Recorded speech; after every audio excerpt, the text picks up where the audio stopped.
Welcome to another episode of To The Point. Today I'm joined, as promised, by Nathan Winch. Nath, welcome to The Point. Thank you very much for having me. So to explain the format to yourself and obviously the listeners that haven't tuned into a To The Point before, I ask you a question and you've got 2 minutes to answer that question. I'll try and get about 5 questions in the next 10 minutes. So we'll kick it off now. What is the most complex property deal you've done to date? Probably a block of flats in Blackpool. So it was a couple of years ago. No, God, it was longer than that. Like 5 years ago, actually. Was trying to buy this block of flats for ages. You could view the tower from there and stuff like that. Tried to go through the agent. The guy wanted to sell, didn't want to sell. So I was like, all right, okay, well, can I lease it from you long term or whatever? Yeah, all right, well, we need to do, if my cat dies, you have to do this, and if this, and I thought, I can't be asked with this. So I said, look, why don't we do like a lease? And if I lease it for more than a certain amount of time, that'll trigger me having an option. And then if I trigger that option, I'll buy it, and there'll be a deferred amount. And it was just super complicated. In the end, I got into the deal, refurbed it, and I just sold the option. So, but it was like this really protracted thing where I'd have a lease. After a certain amount of time, it converted to an option. If I wanted to trigger the option, I'd have to trigger it in a specific period of time, and that was it really. So it was, but I did the deal in the end. So pulling that together from a legal perspective, what did that look like? It looked like a lot longer and a lot more expensive legal than it should have done, basically, for the deal that it was. I think it made like 15, 20 grand in the end, and the legals were like 5. Wow. So it was pretty protracted. Yeah. Fair enough. And then how did you source that project? Through an agent, actually. So I kind of taught the agent how it works in terms of options and things. And once I'd done that, I could see like a light bulb click in this agent's head. And I was like, because agents love completions. That's what agents want, completions. So I said, well, it can be a completion without you actually selling it, and you'll get a fee. And then they bombarded me with lots of crap. Well, mostly crap, some good stuff in there. You can do this on an option, that on an option, this on an option. This can be a lease. I was like, oh, right. And of course, you know what Blackpool was like back then. I mean, you could, I remember walking down the street and literally seeing a place. Oh, go on, finish it. There you go. Next one. Quickly see a place. Go on. See a place. And I remember seeing this place, walking down by the front, and in the hotel it said, we have colour TVs. And I was thinking, that's still there from the 70s, isn't it? Do you know what I mean? Like, that's Blackpool for you, folks. Yeah. Wowzers. I think they've just got Wi-Fi. Yeah, that's it. Yeah. Oh, amazing. So next question. Yeah. What skill sets do you think you specialize in that make you so good at these creative deals and also the private equity side?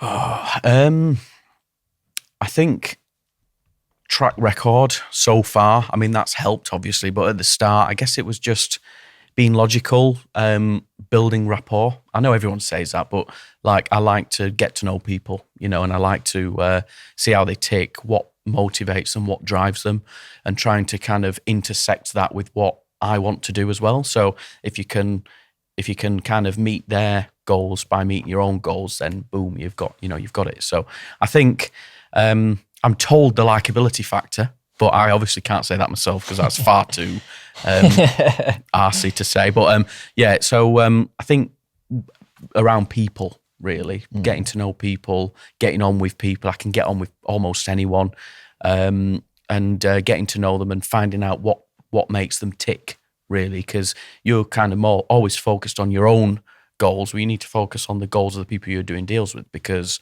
you get there a lot quicker if you can, cross over with what you want and they want, essentially. Do you think that's a natural thing that you've been born with? I don't know, really. I mean, I've like I say, my background is science, so I am a scientist first. So, I mean, it's been years since I've done it, but I think just being methodical and approaching things in a professional and process-driven way, I think maybe. And one of that is, well, if I want somebody to sell me something, I have to make sure I achieve everything they want to achieve, surely. So it's logical to me, I suppose. So maybe that background. I've got 20 seconds, so we'll nice weather. Yeah, lovely. Well, to the point, we're to the point. Yeah. We can't argue with that. How does sort of wealth creation and wealth preservation sort of combined, and where does it combine in your mind? So I think for me, it's generating the wealth with the businesses, and it's storing the wealth with the property. I mean, we've talked about it before. I think it's as simple as that, and making sure that where you store wealth is also itself, a value proposition. So it's growing in value all the time. So things like gold, things like property, things like the right sorts of index funds and stuff like that. So for me, it's sort of on the treadmill making the money and then sort of putting it in buckets to save it for later, but those buckets are also growing in value themselves. So being strategic about what I do, essentially, I suppose in a nutshell, and just keeping on top of everything as best I can, and making sure that the decisions I'm making are right, and I'm doing it for the right reasons, I suppose, if that makes sense. Yeah, it does, yeah. So in a sense of how you find that split, where's the tipping point where you think, right, I've got enough capital to put that into an asset now? Usually on an exit event. So if we sell a business or we sell a significant property, then we'll say, right, there's the money. What do we do with the money? Because I don't just pay it all out. I like to redeploy.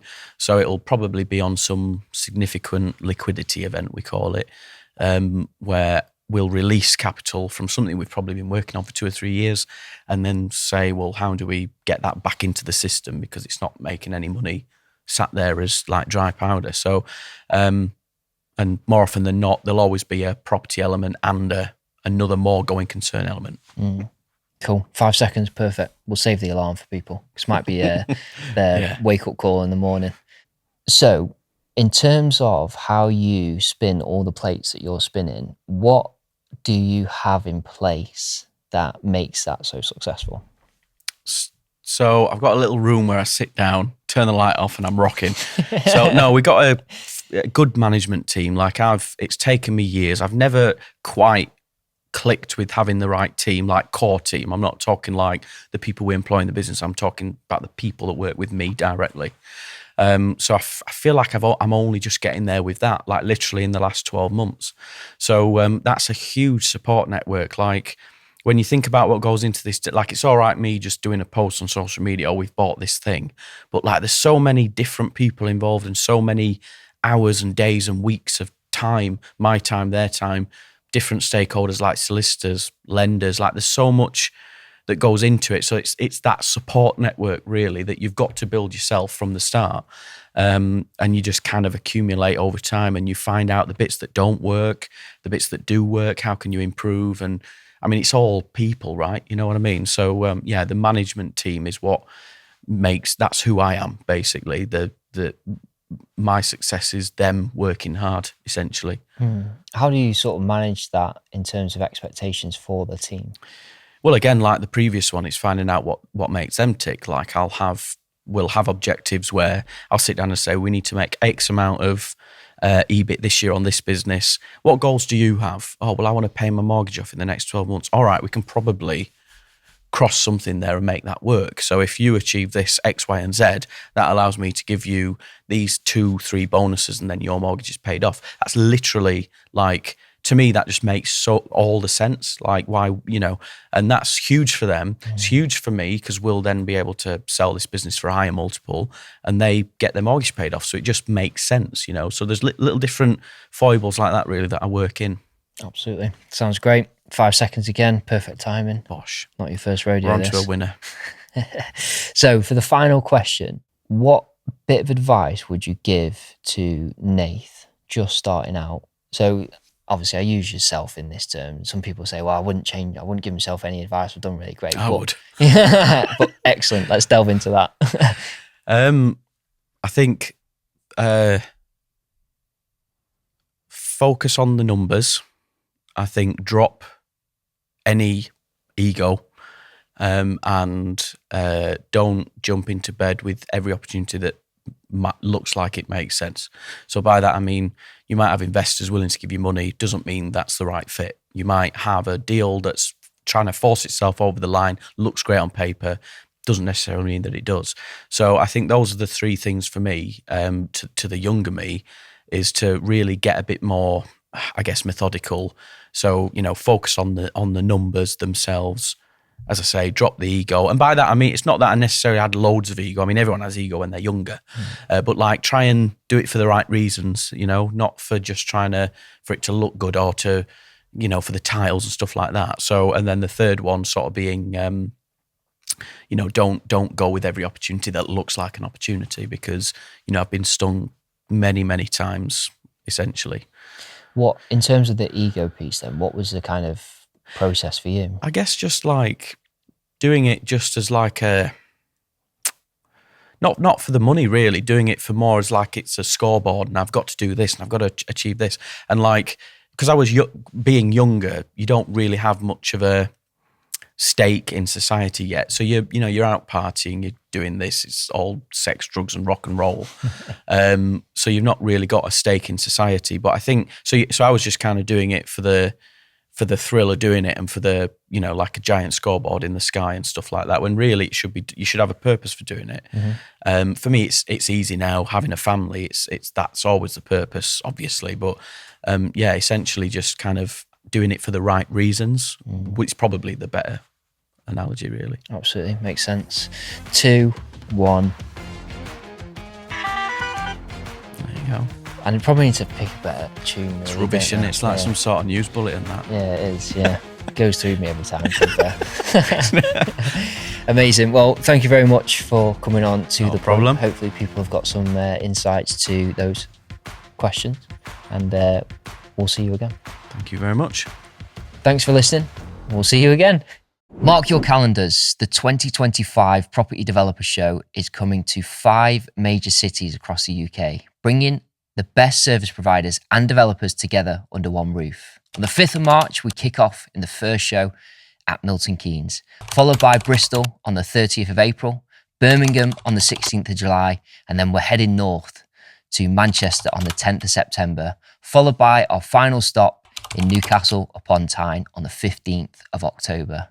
Don't miss out on connecting with other developers, service providers, and industry leaders. Visit propertydevelopershow.co.uk to book your free ticket today.